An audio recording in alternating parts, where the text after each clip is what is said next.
ሰላም ዝኸበርኩም ተኸታተልትና ከመይ ትዕሉ ባርከስ ናይ ሰዓት ዜናታት ሒዘ መጽአኩም ኣለኹ። መጀመርታ ግን ኣረስታቱ ፕሬዚደንት ኢሳያስ ኣፈወርቂ ናብ ፕሬዚደንት ኬንያ ዊልያም ሩቶ ናይ ሓዘን መልእኽቲ ሰዲዱ። ሩስያ ኣብ ምግፋፍ ዓሳን ምርምርን ምስ ኤርትራ ሓቢራ ክትሰርሕ ምዃና ቃላት እያ።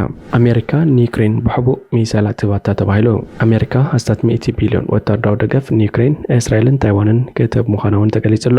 ኣብ መንጎ ብልጽግናን ኣምሓራን ኦሮሞን ሓዊ ተነኺሱ ዝብልን ካልኦትን ዜናታት ሒዝና መፂናኩም ኣለና።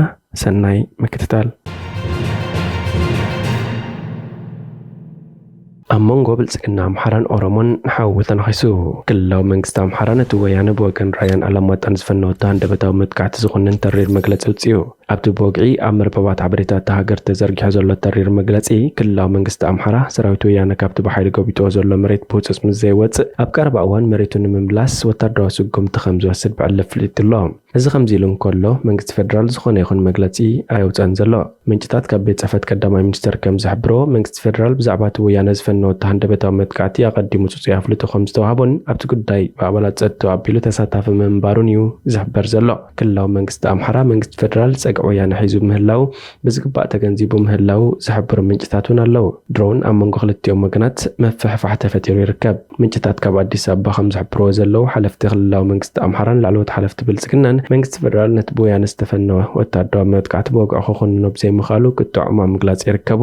ካልኦት ምንጭታት ከም ዝሕብርዎ ዘለዉ ድማ ብፀቕቲ መንግስቲ ክልል ኣምሓራ ዝተረበሸ መንግስቲ ፌደራል ኣብ ዝመፀ መዓልታት ወግዓዊ መግለፂ ክውፅእ ሸባሸብ ምህላው ይሕብሩ።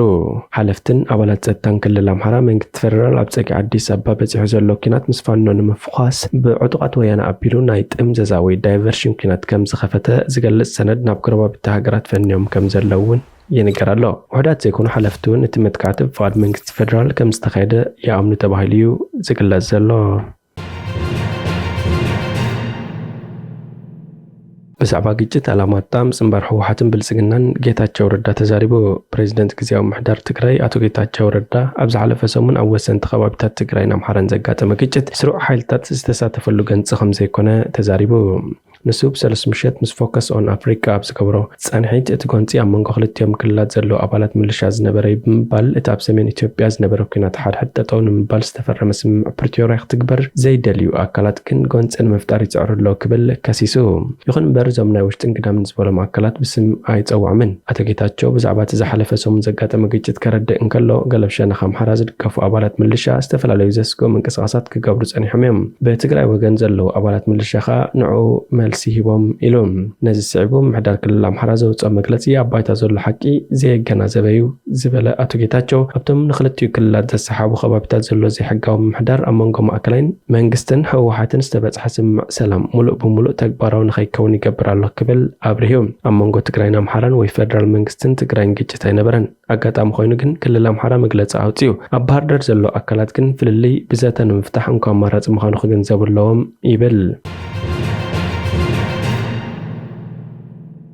ሓፀርቲ ዜናታት ውሽጢ ሃገር ፕሬዚደንት ኢሳያስ ኣፈወርቂ ናብ ፕሬዚደንት ዊልያም ሩቶ ናይ ሓዘን መልእኽቲ ሰዲዱ። ፕሬዚደንት ኢሳያስ ኣፈወርቂ ብምኽንያት ሞት ዋና ኣዛዚ ሰራዊት ሪፐብሊክ ኬንያ ጀነራል ፍራንሲስ ኦማንዲ ኦጓላ ናብ ፕሬዚደንት ኬንያ ዊልያም ሩቶ ናይ ሓዘን መልእኽቲ ሰዲዱ።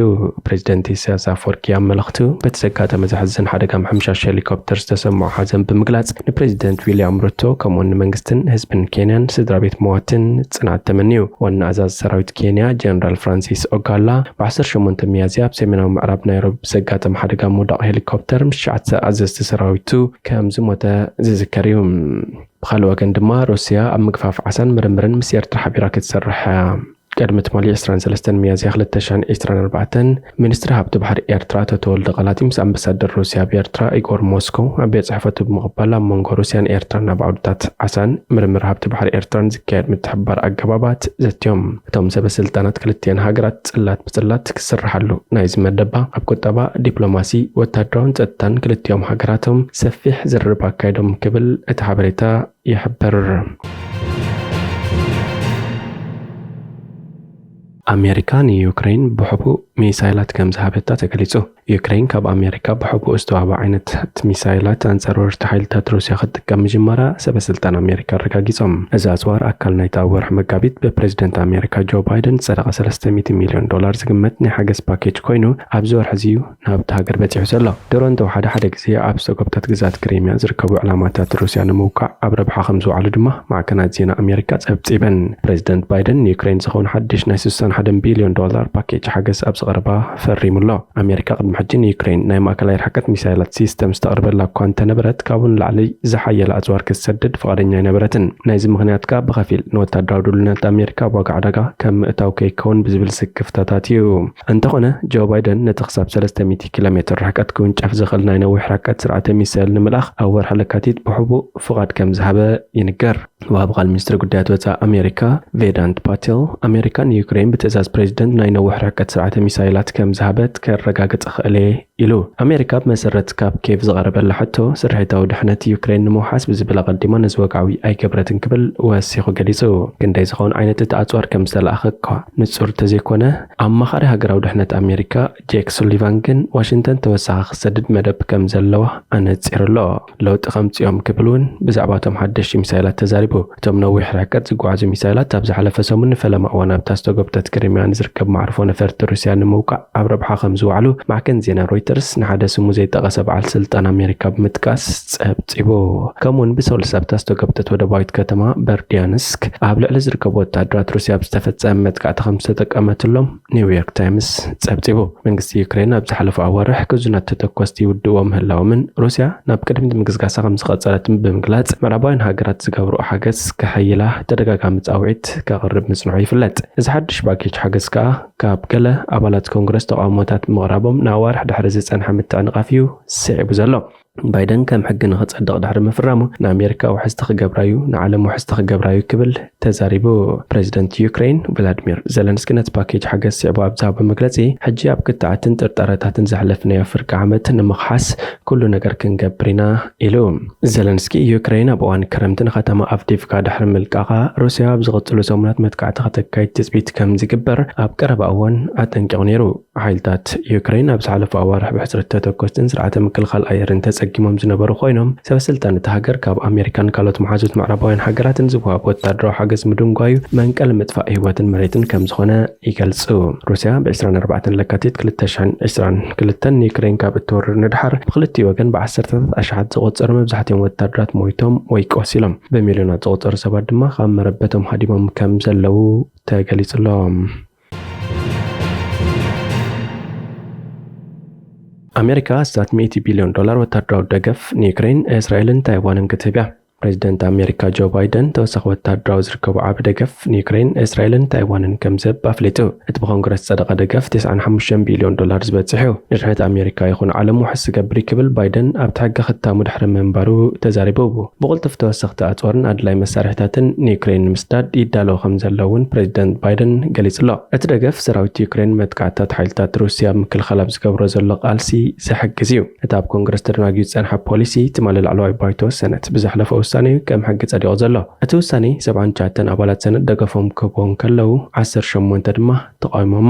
ታሕተዋይ ባይቶ ወይ ወከልቲ ህዝቢ ብቐዳማ ኣብ ዝሃቦ ድምፂ እኹል ደገፍ ድሕሪ ምርካብ እዩ ናብ ሰነት ሰጊሩ። ዝበዝሑ ኣባላት ሰልፊ ሪፓብሊካን ዝኾኑ ኣባላት ናይቲ ባይቶ ነቲ ፖሊሲ ክቃወምዎን ከለዉ ካብ ኣባላት ዴሞክራሲያዊ ሰልፊ ግን ልዑል ተቐባልነት ዝረኸበ እዩ።